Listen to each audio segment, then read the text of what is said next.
Hello दोस्तों and welcome to UPSC अड्डा। आप सभी को स्वागत है हमारी आज की इस नई वीडियो में। और आज हम लोग वर्ल्ड हिस्ट्री का आगे का पोर्शन कवर करेंगे। तो नेक्स्ट टॉपिक जो वर्ल्ड हिस्ट्री में हम लोग आज देखेंगे दैट इज़ यूनाइटेड स्टेट्स का इम्पीरियलिज्म यूनाइटेड स्टेट्स। तो जो यूएस है ये it was late to enter the race for imperialism. तो 1890s ऑनवर्ड्स जो है यूएस ने इम्पीरियलिज्म अपना स्टार्ट किया था। रीज़न ये था कि बिकॉज जो है एक मुनरो डॉक्ट्राइन थी 1823 की। तो उसमें पॉलिसी ऑफ आइसोलेशन पहले जो है फॉलो किया जाता था और यूएस जो है पॉलिटिकली आइसोलेट रहता था। यूएस की जियोग्राफी ऐसी है कि अपना नॉर्थ अमेरिकन कॉन्टिनेंट जो है और उसके नीचे सेंट्रल अमेरिका है, बगल में पैसिफिक और अटलांटिक ओशंस हैं। बाद में जो है इकोनॉमी इम्पीरियलिज्म क्यों स्टार्ट किया गया, तो रॉ मटेरियल और मार्केट की सप्लाई जो है मार्केट जो फिनिश्ड गुड की मार्केट के लिए इकोनॉमिकली और पॉलिटिकली फॉर रीजनल पावर, इसके लिए स्टार्ट किया गया था।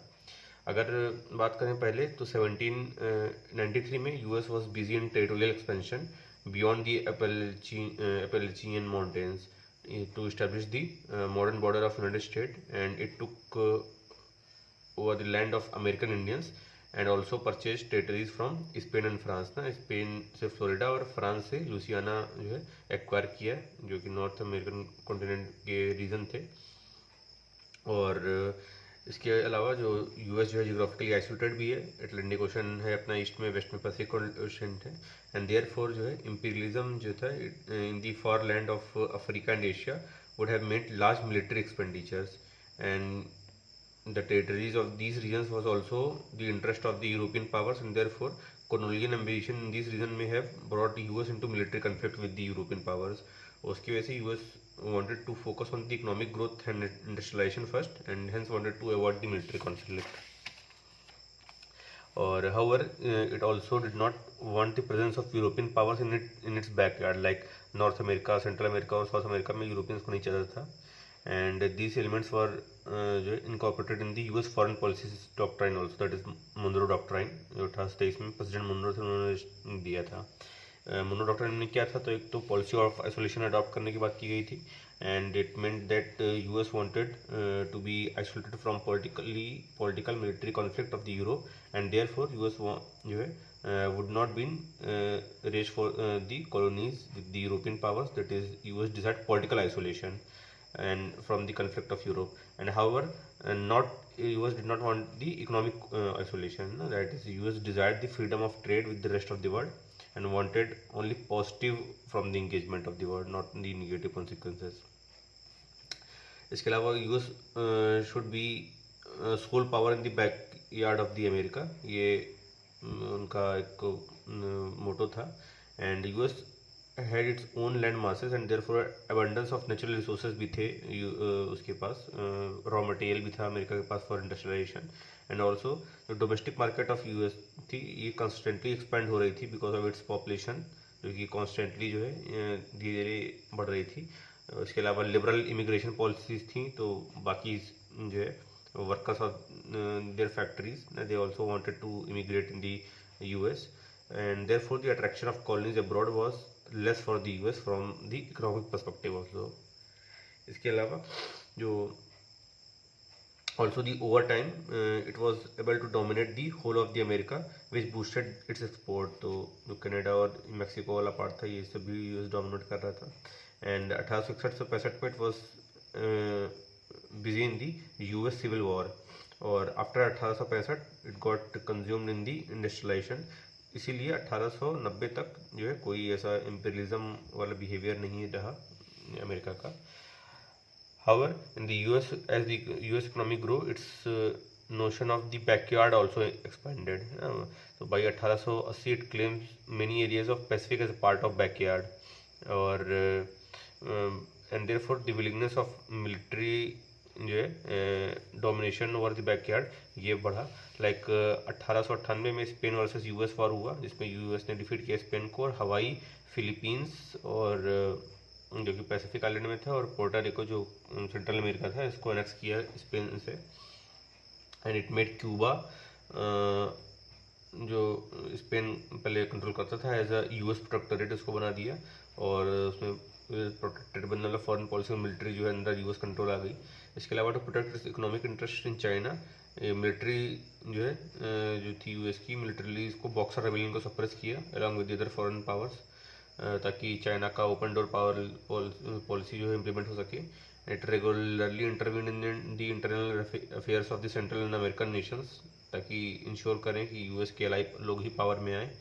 इसके अलावा to protect its economic interest, it even created the city state in the form of Panama city ना, जो 1940 में बनाया गया था by separating Panama from Colombia, उसको सेपरेट कर दिया। And Panama canal was completed in 1940 and it was one of the most important development of the economic history of the US, as it allowed the connectivity between Pacific and Atlantic Ocean. और Panama जो था पहले part of Colombia था, and was therefore a dispute between US and Colombia over the terms of usage of Panama canal. तो CIA ने जो थे जो उसकी इंटेलिजेंस एजेंसी है यूएस की, manufactured a revolution in the Panama city, and US recognize the government form by these rebellions,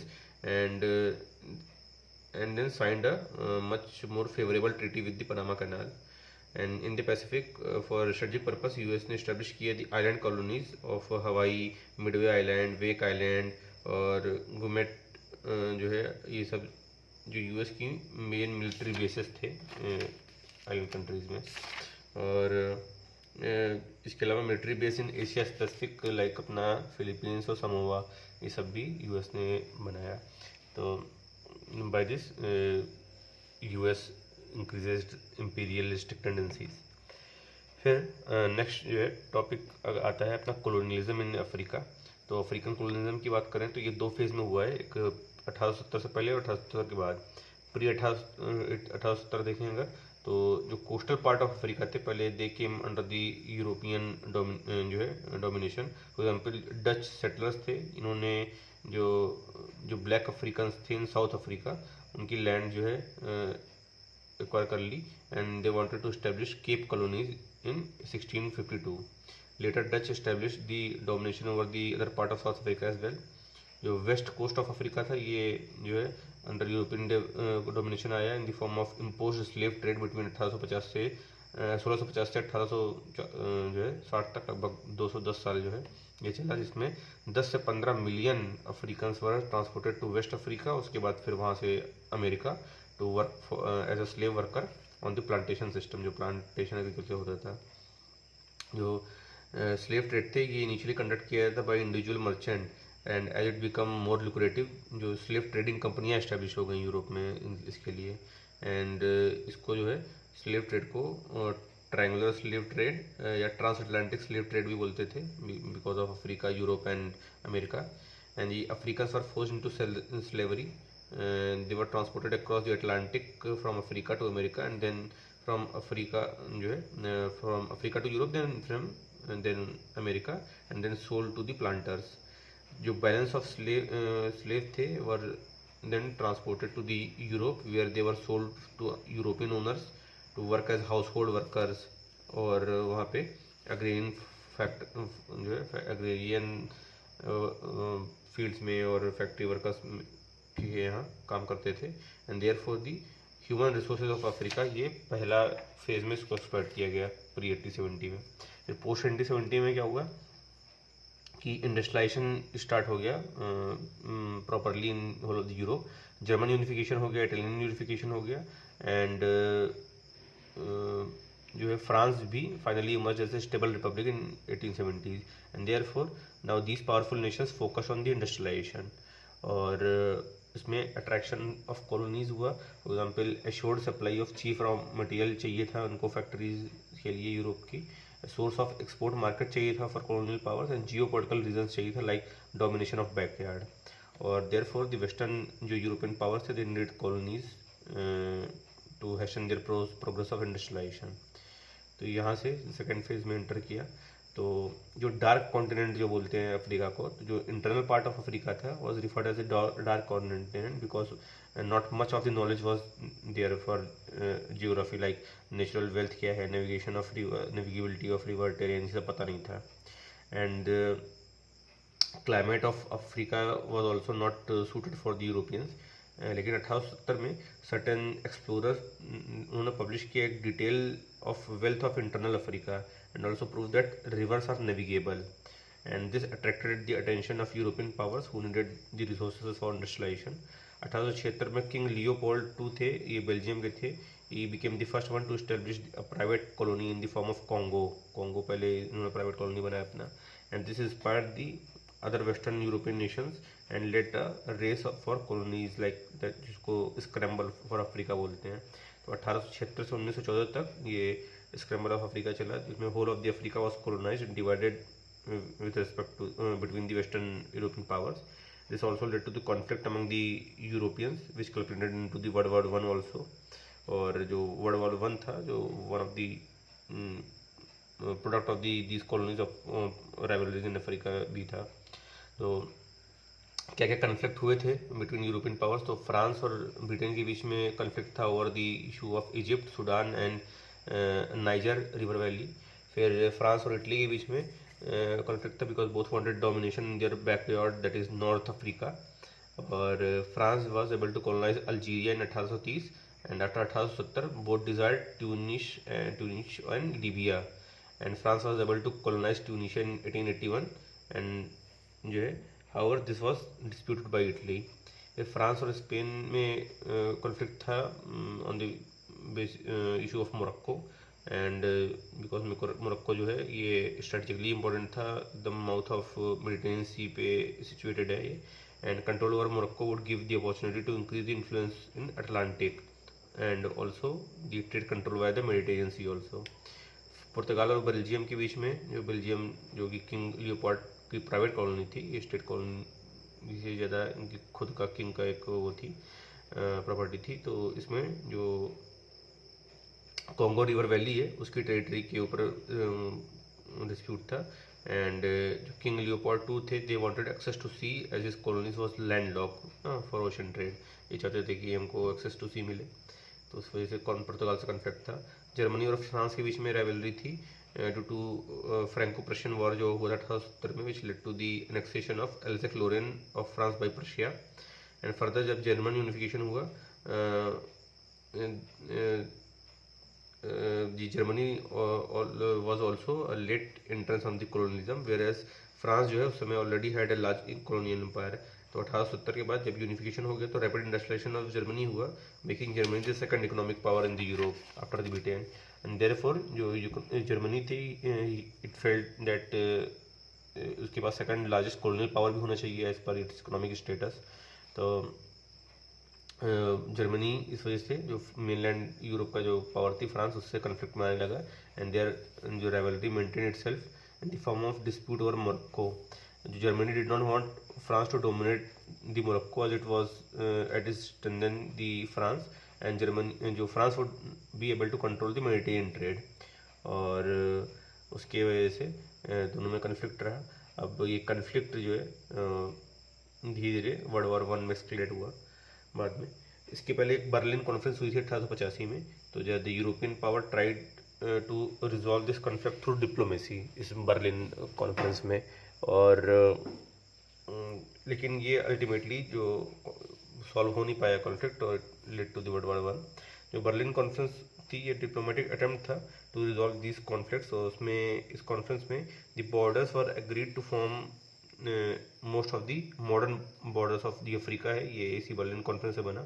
and the conference led to the arrangement between the European powers over who control which colonies in the Africa.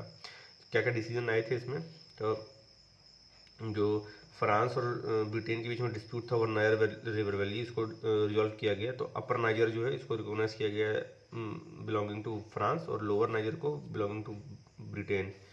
जो freedom of navigation in Niger river जो है सबके लिए open कर दिया गया, so there is a free movement of goods for trade. Congo को recognize किया गया private colony of King Leopold two by all the major European powers. इसके अलावा Congo provided to with access to sea, and dispute between the Portugal and king जो है Leopold ये resolve हुआ.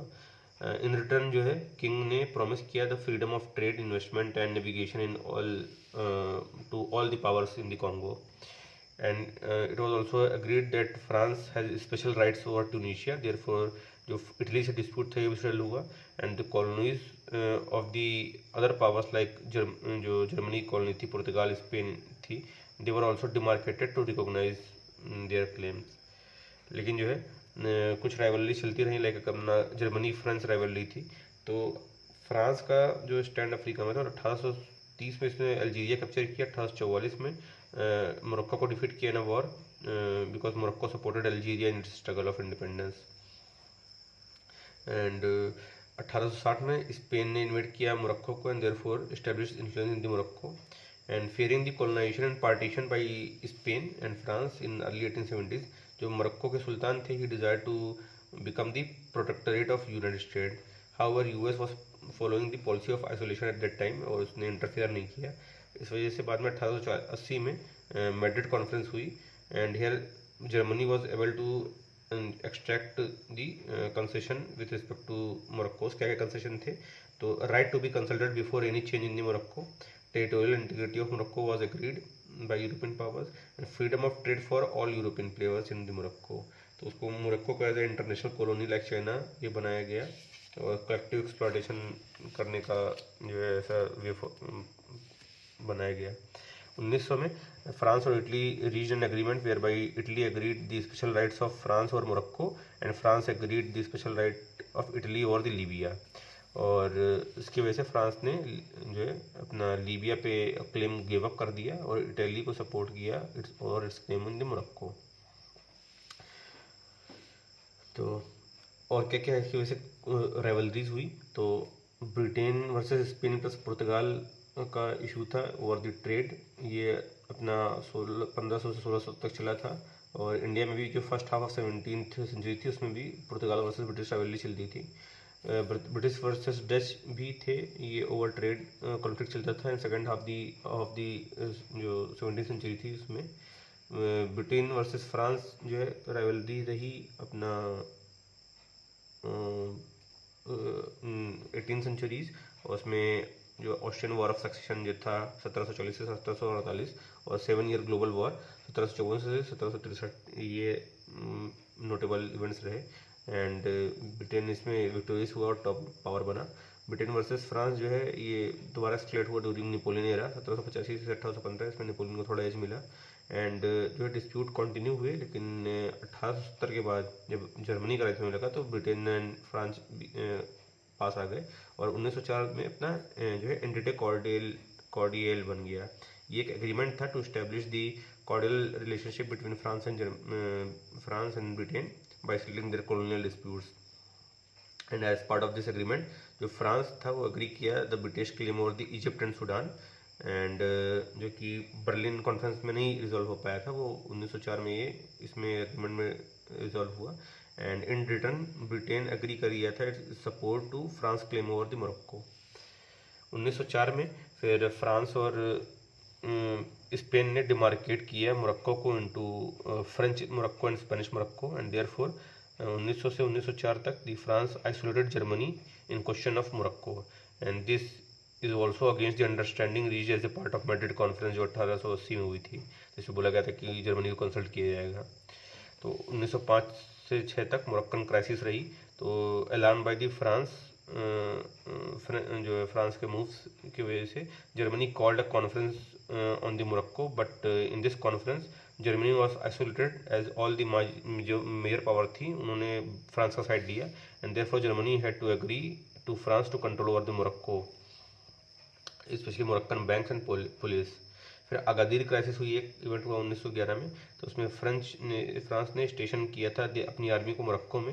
इन response of this Germany ने capture कर लिया था आइलैंड ऑफ अगादिर, जो मोरक्को का ही आइलैंड है, and this resulted to this Agadir crisis. इसमें Britain were anxious that control of Agadir island would enable Germany to threaten the British trade in Atlantic Mediterranean sea. उसकी वजह से एक conference जो है बुलाई गई, एंड हियर अगेन जो जर्मनी को आइसोलेट कर दिया गया, and Germany had to agree to French special right over the Morocco, and in return Germany was given a small strip of land in the French Congo only। तो 1912 में फिर जो Morocco था was converted into a French protectorate, and this isolation of Germany by Britain and France resulted in the perception of Germany that it is only through war that Germany achieved its colonial ambitions. और इसने काफ़ी contribute किया world war one में, जो 1914 से 1919 तक चला। तो ये फ्रेंचो जर्मनी का रिवॉल्यूरी रही। अगर ब्रिटिश जो है की बात करें तो इजिप्ट की स्टडी आती है तो 1859 से 69 तक स्विस कनाल जो है बनी थी। 1875 में ब्रिटेन ने बाई किया था stakes in the company that is managing the canal. और 1876 में Britain and France bring Egypt's budget under their control. 1922 में इंडिपेंडेंस हुआ, लेकिन स्विस कनाल को, इजिप्ट इंडिपेंडेंट हो गया लेकिन स्विस कनाल को अंडर ब्रिटिश कंट्रोल ही रखा गया। तो ये रहा। और अगर हम ओवरऑल ओवरव्यू देखें कॉलोनिज्म इन अफ्रीका का, तो अगर प्री 1870 तक तो अपना स्लेवरी का मेन एक्सप्लॉयटेशन किया गया और सेटलर्स आए साउथ अफ्रीका में। पोस्ट 1870 जो है जो ह्यूमन रिसोर्स एक्सप्लॉयटेशन किया गया by raising the army from colonies, जिसमें से बहुत से सोल्जर्स की डेथ हुई वर्ल्ड वॉर 1 और 2 में। लैक ऑफ सोशल डेवलपमेंट था उसमें, हेल्थ और एजुकेशन पे कोई इन्वेस्टमेंट नहीं था। एंड इसकी वजह से पोस्ट इंडिपेंडेंस प्रॉब्लम भी आई, बिकॉज जब कॉलोनीज फ्री हो गई तो उसके बाद भी there was no man to govern. Settlers के साथ दिक्कत रही और रॉ मटेरियल की दिक्कत थी, कोई इंडस्ट्रियलाइजेशन नहीं था और आर्बिट्रेरी बॉर्डर्स बने। तो अगर हम overall impact of colonization in Africa ये पढ़ेंगे तो जो वाइट सेटलर्स थे इन्होंने एक्सप्लॉइट किया जो अफ्रीकन नेटिव्स थे और उनकी लैंड कब्जिया ली। इसके बाद there was also the cultural colonialism as settlers impose their language, religion and their education system over the natives in the name of modernization. And while settlers had protection of the colonial powers, and there existed a nexus between the businessmen of the Europe and the white settlers in the Africa. इसके अलावा settlers जो है also captured the economy of the colonies and therefore allowed easy access to European business to exploit the wealth of colony. और in this way जो white settler थे they acted as a agent of colonial power assisting in for their maximum gain. इसके अलावा in the return they got military protection by the जो उनकी colonies थी, उनके colonial power थे। And blacks जो थे they were denied any political participation in the Africa. And जो वाइट सेटलर्स थे दे वर जो main land and factory owners and control trade. और जो ब्लैक्स थे वो वहाँ पे केवल राइटलेस वर्कर की तरह काम करते थे। जो वेस्टर्न अफ्रीका था वो subjected to slavery for 300 years तक वहाँ पे स्लेवरी हुआ है और ह्यूमन रिसोर्स एक्सप्लॉयटेशन हुआ है। मास किलिंग हुई है लार्ज स्केल पे जिन्होंने अपोज किया कॉलोनिज्म की उनको। फॉर एग्जांपल जो किंग लियोपोल्ड 2 थे बेल्जियम के, he killed as high as 10 million people in the Congo from 1876 से 1908 के बीच में। एंड फाइनली जब ब्रिटिश बाद में बेल्जियम गवर्नमेंट ने टुक ओवर किया उसके पहले तक 10 मिलियन लोगों की डेथ हुई। फिर Congo there was rampant child labour, और लाइक जो चिल्ड्रन थे उनका यूज़ किया जाता था for extraction of rubber from trees, और पनिशमेंट दिया जाता था ऑफ कटिंग ऑफ हैंड्स ना, अगर पेरेंट्स रिफ्यूज़ कर देते थे अपना चाइल्ड से लेबर करवाने के लिए। तो अफ्रीकन सफर्ड जो है बाय रेसिज्म ऑल्सो। तो separateness was followed as the policy by the white settlers.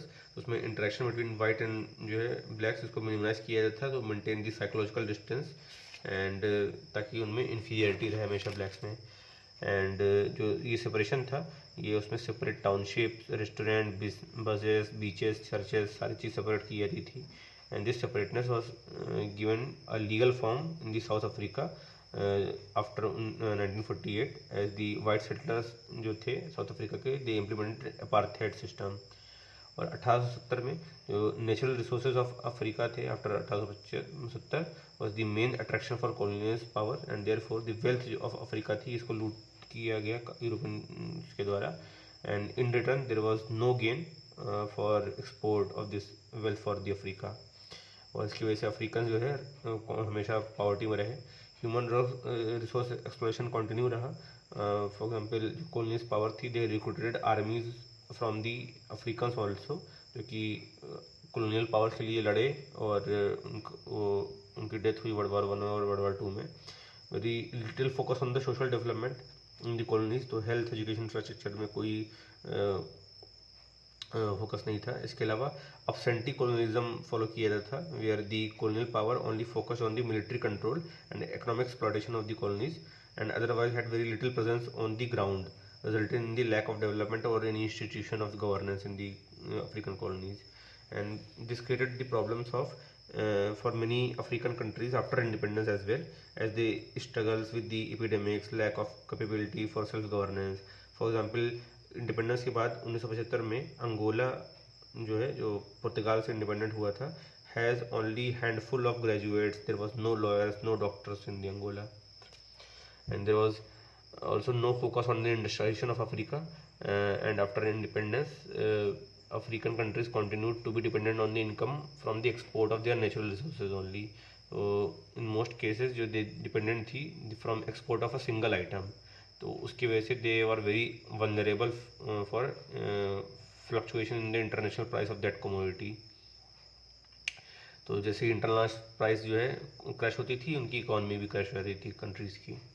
इसके अलावा आर्बिट्री बॉर्डर बनाए गए, तो यूरोपियन पावर्स ने डिवाइड किया अफ्रीका को मेयरली बाय टेबल मैपिंग ना, तो टेबल पे मैप रख के अपना लाइन खींच के ड्रॉ कर दिए। अभी अफ्रीका का मैप देखेंगे तो अधिकतर कंट्रीज़ की जो बॉर्डर्स हैं वो एकदम से स्ट्रेट लाइन है। And there was no concern for economic, geographical and cultural interest of the people in the colonies, and ideally territorial reorganization should have concerns for the cultural homogeneity among the inhabitants, so that they fell as a nation, लेकिन ये हुआ नहीं। and due to arbitrary borders with different kind of tribes जो है ये साथ में रहती थी, which is resulted into tribal rivalries, and during struggle for independence different tribe came together for because of a common enemy ना, जो Europeans थे। लेकिन जैसे ही इंडिपेंडेंस हो गया tribal rivalry reemerged, and there were also very high hopes from the government, जो कि newly independent nation हुए थे, उनकी गवर्नमेंट से बहुत हाई होप था, और उसकी वजह से जो गवर्नमेंट ज़्यादा हाई होप्स का बर्डन जो है झेल नहीं पाए। However, there was a legacy of underdevelopment of colonial rule. Therefore, government जो थी did not have resources to bring the rapid development.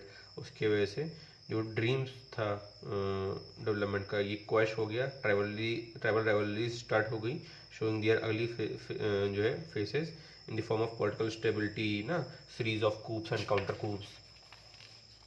And also in many cases the colonies power deployed policy of divide and rule by जो है arming the minority tribes to control the bigger tribe. For example जो historic rivalry रही between Hutus and Tutsis in the Rwanda, it led to the Rwandan genocide in 1994, where लगभग 5 lakh people जो है एक हफ्ते में मर गए थे, डेथ हो गई थी। And after the independence the poor African countries become dependent on the loans from the ex-colonial powers और इंटरमीडिएट जो international institution like world bank और IMF इनके लोन के भरोसे थे, और therefore the loans and aids come with the conditionalities ना, that is government could not spend this money as they choose but had to spend as per the guidelines and directions by their जो creditors थे, foreign entities थी, उनके हिसाब से उनको खर्च करना पड़ता था। और उस वजह से भी हेल्थ में, एजुकेशन पे, सोशल सर्विसेज पे ना एक्सपेंडिचर नहीं हो पाया जितना होना चाहिए, और बिकॉज रिटर्न ऑन इन्वेस्टमेंट जो है जो फॉरेन कंपनीज थी उनको नहीं मिल रहा था, and this hurt the ability of African countries to repay their loans, and also with this monetary influence the ex-colonial powers and their institution get political influence in their ex-colonies, और इसको जो है नियो कॉलोनिज्म बोलते हैं। Political colonialism नहीं है लेकिन indirectly economical colonialism किया गया फिर बाद में अफ्रीका का। तो this was the sad history of the African colonialism. तो hope you like this video. आगे का पार्ट हम लोग नेक्स्ट वीडियो में कवर करेंगे। अगर अच्छा लगा तो वीडियो को लाइक करें, और अपने कुछ सजेशंस हो या कोई भी नया इन्फॉर्मेशन है, रिलेटेड इन्फॉर्मेशन है, उसको कमेंट सेक्शन में मेंशन करें, और अपने पीयर सर्किल में, फ्रेंड सर्किल में और जो स्टडी ग्रुप है उसमें इसको शेयर करें, सब्सक्राइब करें इसी तरह के और वीडियोस के लिए। मिलते हैं नेक्स्ट वीडियो में, तब तक के लिए बाय।